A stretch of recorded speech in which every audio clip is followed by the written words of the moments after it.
할렐루야. 아멘. 금년 상반기를 하나님의 은혜 가운데 지내게 하여 주신 하나님께 감사드립니다. 1년을 두 번으로 나누면 1월 1일부터 6월까지의 상반기와 7월 1일부터 12월 31일까지의 하반기로 나눌 수가 있습니다. 달로 따지면 12달이요, 주로 따지면 52주요, 일로 따지면 365일이고 시간으로 따지면 8760시간입니다. 하나님의 은혜로 힘든 가운데서도 4000시간이 넘는 상반기가 지나가고 있음을 감사드립니다. 우리는 매일매일이 똑같았는데 감사는 무슨 감사라고 생각해서는 안 됩니다. 어느 아들이 교통사고가 나서 차가 한 바퀴 굴렀지만 몸은 다치지 않아 감사하다고 하자 아버지는 난 아무 일도 일어나지 않았으니 더 감사하다고 말했다고 합니다. 우리가 아무 일 없이 6개월을 보냈다면 더 감사한 것입니다. 인간이 제일 잘하는 것 중 하나가 불평하고 원망하고 불만족하는 행위라고 합니다. 우리는 대화 중에 너는 어떻게 그렇게 만족하는 게 하나도 없니? 라는 말을 합니다. 문제는 우리가 계속 불평하고 불만족스러워하고 원망하면 그것이 나쁜 습관이 되어 자신의 인생까지도 불행하게 만든다는 것입니다. 인간의 불행은 불평과 불만 그리고 원망에서 시작됩니다. 사실 불평, 불만과 원망의 뿌리는 불신앙입니다. 신앙이 있는 사람이 감사합니다. 신앙이 믿음입니다. 에베소 2장 10절에 보면 우리는 그의 만드신 바라고 성경은 말씀합니다. 공동번역과 표준 세번역 번역에서는 우리는 하나님의 작품입니다 라고 번역했습니다. 여기 하나님의 작품은 호이에마라고 하는 단어인데 이 말에서 홈, POEM, 시라고 하는 단어가 나왔다고 합니다. 문장 가운데 가장 아름다운 문장이 시입니다. 나는 하나님이 만드신 시와 같은 인생임을 알고 감사합시다. 아멘. 하나님, 나는 아버지의 작품입니다. 걸작품처럼 명작품처럼 살고 싶습니다. 이것이 믿음의 사람의 자세입니다. 성경은 범사에 감사하는 것이 하나님의 뜻이라고 분명히 말씀합니다. 범사에 감사하며 삽시다. 우리는 이 시간에 지난날 나와 함께 하신 하나님의 은혜에 감사하고 현재 우리에게 주신 은혜를 감사하며 앞으로 우리에게 주신 축복의 약속을 바라보며 감사합시다. 아멘. 우리 속담에 원수는 물에 새기고 은혜는 돌에 새기라고 하는 말이 있습니다. 비슷한 속담이 프랑스에도 있습니다. 피해는 모래 위에 써놓되 은혜는 대리석에 써 넣으라고 하는 말입니다. 여러분, 원수가 있습니까? 물에 새기듯 잊으세요. 피해를 입었습니까? 섭섭한 일이 있었습니까? 안 좋은 일이 있었습니까? 모래에 써 놓았듯이 잊어버려야 합니다. 그러나 하나님의 은혜만은 절대로 잊어서는 안 됩니다. 이것은 대리석돌에 새겨놓은 글처럼 영원히 기억해야 하는 것입니다. 신명기 6장 12절입니다. 너는 조심하여 조심하라고 얘기하고 있어요. 무엇을 조심해야 되느냐? 너를 애굽 땅 종되었던 집에서 인도하여 내신 여호와를 잊지 말라 분명히 말씀합니다. 신자는 여호와 나의 하나님을 잊어서는 안 됩니다. 스펄전 목사님의 감사 고백을 들어보세요.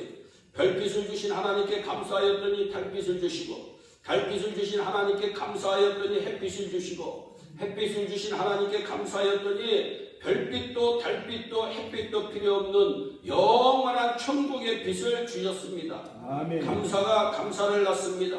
감사의 입술이 복된 입술입니다. 미국 사람들이 가장 많이 하는 단어가 땡큐입니다. 땡큐를 얼마나 많이 하는지 모릅니다. 조금만 무슨 일이 있으면 땡큐입니다. 그러니까 이 미국이 전 세계에서 가장 복받는 나라가 되는 것입니다. 가정에서 감사라고 하는 단어를 많이 사용하면 그 가정이 복을 받습니다. 아멘. 내가 감사라고 하는 말을 많이 하면 내가 복을 받습니다. 여러분, 공동체가 감사라고 하는 말이 풍성해지면 그 공동체가 복을 받는 것입니다. 아멘. 하나님은 감사하는 사람에게 반드시 복을 주시는 분이십니다. 구약 출애굽기서를 보면 하나님께서 이스라엘 백성들에게 400여 년간의 억압받던 고통에서의 부르짖음을 들으시고 모세라고 하는 한 사람을 보내시어 이스라엘 백성들을 애굽에서 구출하여 주셨을 때 이들이 감사하며 찬양하였습니다. 그런데 이스라엘 백성들이 그 어려움이 닥치자 금세 불평하고 원망합니다.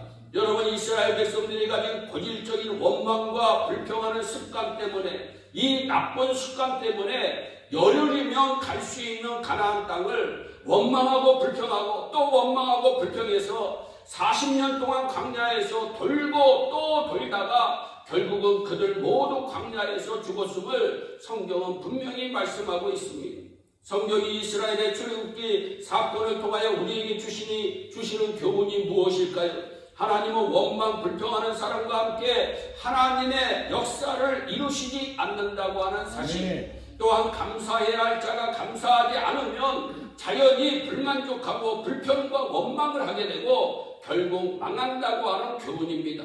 감사란 내가 하나님의 은혜를 깨달았느냐? 감사란 내가 하나님 앞에 겸손하느냐? 감사란 내가 나에게 지금 믿음이 있느냐에 달려 있습니다. 하나님이 예비하신 축복의 땅 가나안에 들어간 사람은 긍정적인 고백을 한 여호수아, 갈렙 그리고 그 후손들이 들어갔습니다. 그러므로 우리가 인생을 살아가는 동안 어떤 문제와 어려움이 우리에게 있다 할지라도 감사로 승리하는 우리 모두가 되기를 진심으로 축복합니다. 어느 분이 감사에도 차원이 있다고 하면서 감사의 차원을 셋으로 나누었는데, 첫째는 물리적 감사가 있대요. 이 감사는 집을 주셔서 감사하고, 차를 주셔서 감사하고, 먹을 것을 주셔서 감사하고, 자녀 주셔서 감사하고, 건강 주셔서 감사하는 무엇인가 받아서 감사하는 일반적인 감사입니다.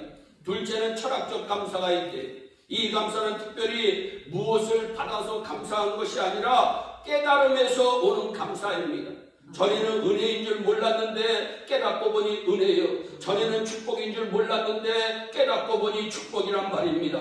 전에는 내가 제일 불행한 줄 알았는데 깨닫고 보니 내가 제일 행복한 자인 것을 깨달아서 감사한 것입니다. 셋째는 절대적 감사가 있대. 이 감사는 예수님께서 죄인인 나 대신 십자가를 지시어 죽으심으로 구속하시고 하나님의 자녀로 삼아 주심에 대한 감사로, 모든 것이 은혜요, 모든 것이 기쁨이요, 범사가 감사요 축복인 것입니다. 이 감사를 절대적 감사라고 하는데, 저와 여러분들에게 절대적 감사가 넘치시기를 주님의 이름으로 축복하는 것입니다. 오늘 본문 26절에 여호와의 이름으로 오는 자가 복이 있으며 우리가 여호와의 집에서 너희를 축복하였도다 말씀합니다. 여호와의 이름으로 오는 자에게 축복을 선포하고 있습니다. 여기서 여호와의 이름으로 오는 자는 궁극적으로 예수 그리스도를 의미하며 예수님을 통해 구원받은 자들에게 임하는 하나님의 엄청난 축복을 말씀하고 있습니다. 또한 여호와의 집인 성전에서 축복이 임함을 말씀합니다. 여러분, 오늘 복받고 돌아가시기를 주님의 이름으로 축복합니다. 여러분, 성전에서 반드시 복을 주신다고 하나님은 말씀하고 있어요. 그러면서 27절에서 여호와 하나님께서 우리에게 빛을 비춰주셨다고 말씀하는데, 이는 하나님의 인도하심과 보호하심을 의미합니다. 이어서 절기제물을 제단불에 묶으라고 명령하고 있어요. 여기 이는 절기제물을 제단에 가져와 희생제사를 준비하는 과정을 묘사합니다. 우리는 하나님의 은혜에 감사하며 하나님께서 지키라고 명령하신 절기를 지키며 예배하여 복받는 인생이 되어야 되겠습니다. 우리가 이렇게 자유롭게 성전에서 예배를 드린다고 하는 것은 온전한 하나님의 은혜입니다. 우리가 읽지 않는 24절과 25절 말씀입니다. 이날은, 주의 날은 여호와께서 정하신 것이라. 이날에 우리가 즐거워하고 기뻐하리로다. 여호와여 구하옵나니 이제 구원하소서. 여호와여 우리가 구하옵나니 이제 형통하게 하소서. 주의 날에 주의 이름으로 주의 집에 모여 예배하는 자에게 구원과 형통 복이 임하는 줄 믿으시기를 바랍니다. 사도 바울은 그의 편지에서 종일 죽임을 당해도 감사할 것이라며 진정한 감사의 고백을 하고 있어요. 우리는 바울의 삶을 통하여 감사라고 하는 것은 환경에서 나오는 것이 아니라 하나님을 향한 믿음에서 나온다고 하는 사실을 반드시 깨달으시기를 바랍니다. 바울의 삶처럼 어떤 상황에서도 하나님을 바라보는 사람은 감사할 수 있고 그 감사 속에서 하나님과 동행하는 삶을 살아가게 되는 것입니다. 28절로 29절에서 주는 나의 하나님이시라 내가 주께 감사하리이다. 주는 나의 하나님이시라 내가 주를 높이리이다. 왕이신 나의 하나님이여 내가 주를 높이며 송축합니다. 할렐루야. 하나님은 아브라함의 하나님이요 이삭의 하나님이요 야곱의 하나님뿐만이 아니라 나의 하나님이 되심을 믿으시기를 바랍니다. 창세기 28절로 13절로 15절에서 하나님께서 야곱에게 약속하여 주십니다. 나는 여호와다. 너의 조부 아브라함의 하나님이요 이삭의 하나님이라. 네가 누워있는 땅을 내가 너와 내 자손에게 주리니 네 자손이 땅에 티끌같이 되어 네가 서쪽과 동쪽과 북쪽과 남쪽으로 퍼져나갈지며 땅의 모든 족속이 너와 내 자손으로 말미암아 복을 받으리라. 내가 너와 함께 있어 네가 어디로 가든지 너를 지켜주며 너를 이끌어주며 이 땅으로 반드시 돌아오게 할지라. 내가 네게 허락한 것을 다 이루기까지 나는 결단코 너를 떠나지 아니하리라. 아멘. 야곱의 하나님은 야곱이 어디를 가든지 그곳이 하나님께로 통하는 하늘의 문을 여시는 하나님이십니다. 야곱에게 아브라함에게 약속하신 광대한 땅을 주실 것을 약속하신 하나님, 야곱으로 인해 모든 사람이 복을 받게 만드신 분이 하나님이심을 믿으시기를 바랍니다. 어디를 가든지 지키시며 떠나지 아니하시는 하나님, 야곱의 하나님은 나의 하나님이심을 믿으시기를 바랍니다. 그 하나님께 진심으로 감사하는 저와 여러분들이 되기를 바랍니다. 시편 50편 22절로 23절에 하나님을 잊어버린 너희여. 하나님을 잊어버리면 안 됩니다. 하나님을 잊어버린 너희여 이제 이를 생각하라. 그렇지 아니하며 하나님을 잊어버렸다고 생각하는 이것을 생각하라는 거예요. 그렇지 아니하면 내가 너희를 찢으리니. 여러분, 하나님이 찢으신다고 말씀하고 있어요. 건질 자가 없다. 여러분, 하나님이 찢으시면 건질 자가 없어요. 하나님을 잊어버린 사람은 하나님이 찢으시는데 건질 자가 없다고 말씀합니다. 그러면서 감사로 제사를 드리는 자가, 감사로 예배를 드리는 자가 나를 영화롭게 하나니 나에게 영광이 되나니 그의 행위를 옳게 하는 자에게 내가 하나님의 구원을 보이리라. 아멘. 하나님께서 구원해 주신다고 말씀합니다. 하나님이 나의 하나님이심을 감사합시다. 하나님을 잊으면 하나님께서 찢으신다고 말씀하였으니 조심합시다. 내가 하나님으로부터 은혜를 받았으니 하나님을 전심으로 사랑하고 섬기는 마음이 나에게 있어야 하겠습니다. 저는 가끔 다윗의 고백을 묵상합니다. 하나님께서 나에게 주신 은혜를 무엇으로 내가 보답할까? 나는 보답하며 지금 현재 살고 있는 것일까? 맥주 감사주의를 앞두고 각자가 묵상할 말씀이라고 저는 생각해 봅니다. 요즘 많은 사람들이 애완견을 키워요. 어떤 이들은 개를 사람과 똑같이 목욕도 시켜주고 이발도 시켜주고 먹이도 별도로 만들어서 얼마나 잘 먹이는지 몰라요. 심지어 거기에다가 개보험도 들어주고 개에게 유산까지 남겨주는 사람도 있어요. 실줄이 있어요. 이런 개에 대한 지나친 애정에 눈살을 찌푸리던 청년이 개 주인에게 꼭 그렇게까지 해야만 하느냐고 따지듯이 물었을 때 개 주인의 말이 제 마음에 남아있어요. 여봐 청년, 개는 주인을 배신하는 법이 없잖아. 사람은 은혜를 원수로 갚기도 하고 주인을 물어뜯는 경우도 있지만 개는 주인을 무는 법이 없습니다. 그러니까 때로는 사람이 개만도 못하다는 소리를 듣잖아요. 때때로 은혜를 저버리는 사람들은 귀담아 들어야 할 말이라고 저는 생각합니다. 개는 주인을 배신하는 법이 없다. 여러분, 우리 예수님은 우리의 주인이 되어주시고 우리 하나님은 우리의 주인이 되어주시는 줄 믿습니다. 여러분들 하나님의 은혜에 감사하는 저와 여러분들이 되기를 바랍니다.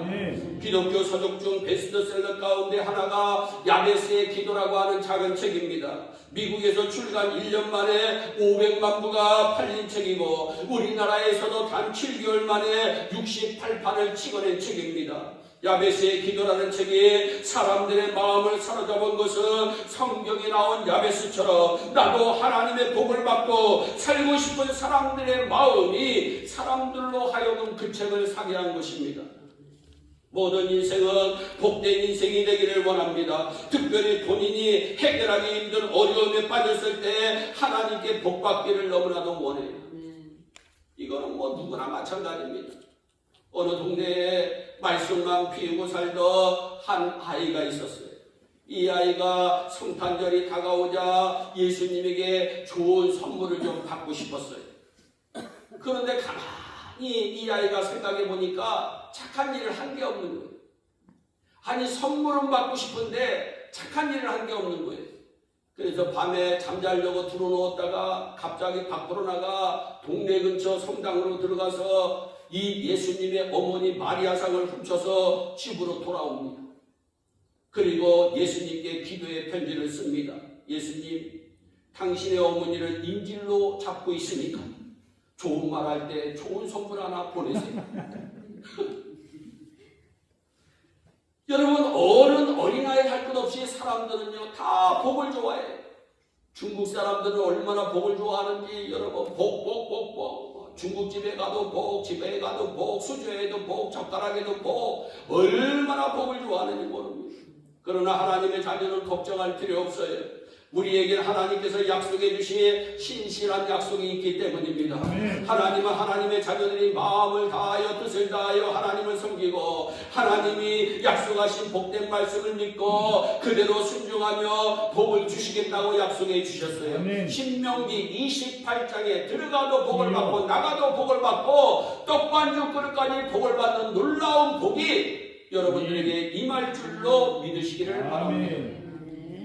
여러분, 참된 복은 우주 만물을 지으시고 천하 만물을 다스리는 하나님께 있어요.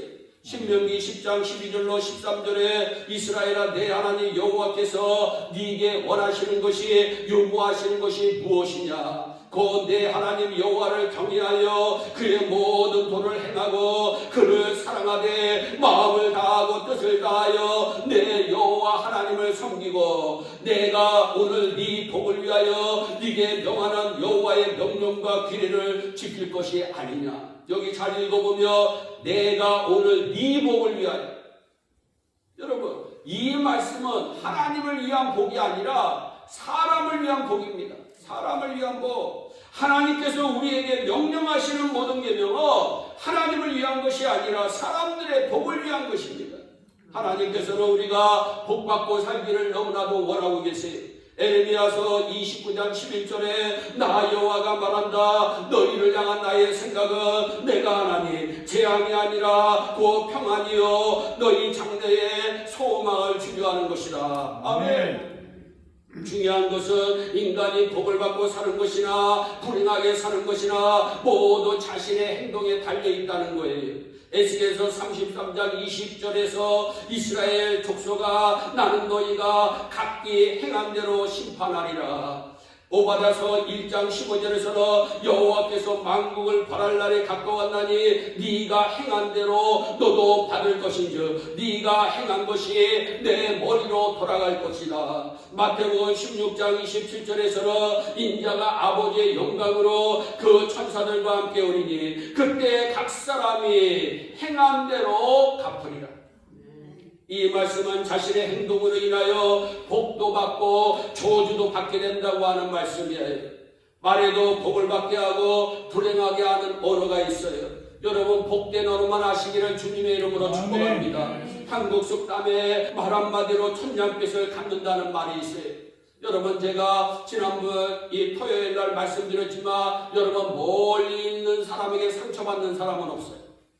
여러분, 늘 가까이 있는 사람에게 사람들은 상처를 받아요. 그래서 가까이 있는 사람들이 조심해야 됩니다. 여러분, 가까이 있는 사람들이 말 함부로 하면 안 돼요. 여러분, 생각해 보세요. 자식도 내가 말 함부로 하면 싫어하는데, 여러분, 자식도 부모가 말 함부로 하면요 부모 안 만나는 세상입니다. 여러분, 저희 노예에도 한 목사님 가정이 있는데 사모님이 며느리에게 뭐라고 얘기했더니 5년 동안 한 번도 안 찾아요. 여러분, 그러니까 우리가 여러분 늘 이 말에는 조심해야 될 수 있는 대로 복된 말만 하시기를 바랍니다. 좋은 말 한마디 때에 알맞는 말이 복이 된다고 성경은 말씀해요. 잠언서 25장 11절에 경우에 합당한 말은 아로새긴 은쟁반의 금사과다. 여러분 은쟁반에 금으로 된 사과예요. 여러분 금이 요만해도 얼마인데, 여러분 요만해도 여러분 막 5,000불 합니다. 그런데 여러분 금사과야. 어마어마한 여러분 물질로 따져도 어마어마한 것입니다. 여러분 말 한마디가, 경우에 합당한 말 한마디가 금사와 엄청난 물질을 대신하는 엄청난 말이 된다는 거예요. 여러분 때에 알맞은 말이 그만큼 복이 된다고 성경은 말씀하고 있는 거예요.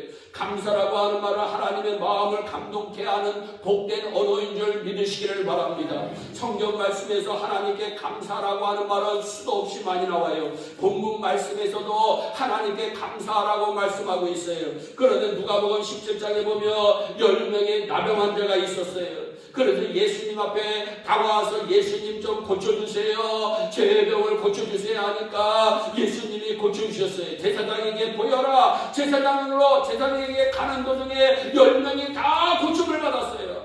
한 명도 고침받지 않은 사람이 없이 10명이 다 고침받았어요. 그런데 성경을 보니까 돌아와 감사했던 사람은 한 명뿐이었어요.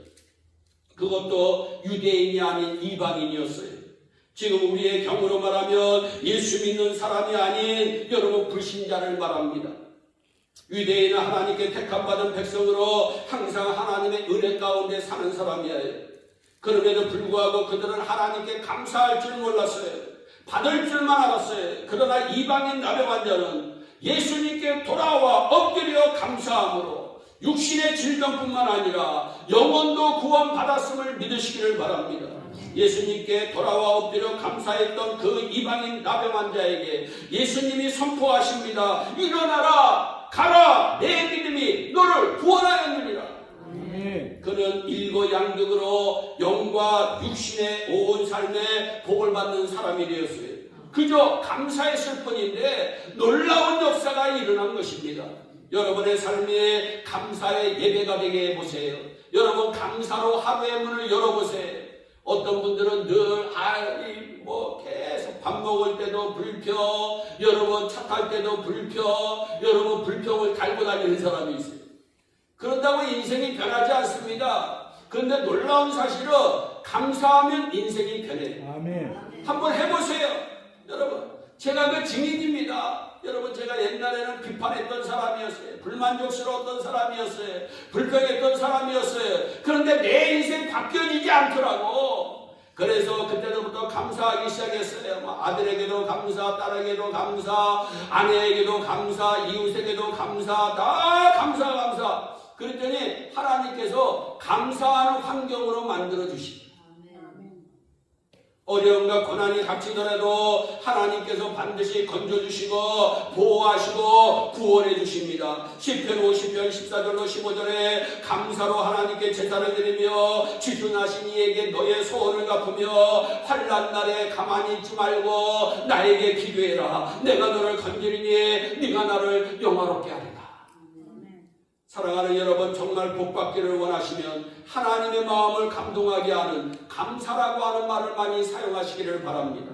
사도 바울의 서신 속에는 감사라고 하는 말이 참 많이 나와요. 이는 하나님의 은혜에 감사하는 것이 하나님의 마음을 감동하게 하는 최고의 언어, 최고의 말이 된다는 것을 사도 바울이 알았기 때문이라고 저는 믿습니다.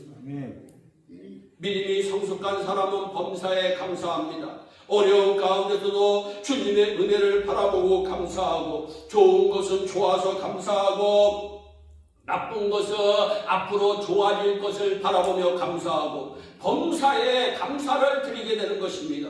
고난 중에 감사가 진정한 감사예요. 잘 될 때는 누구나 감사할 수 있지만 어려울 때, 힘들 때, 몸이 병들고 아플 때, 사업에 큰 어려움이 다가왔을 때, 가정에 문제가 생겼을 때, 그때 감사를 드리며 그 감사가 기적을 만들어내고 하나님의 큰 축복을 가져오게 하는 도구가 된다고 하는 사실을 믿으시길 바랍니다. 아멘. 감사는 하나님의 마음을 감동하게 하는 말이에요.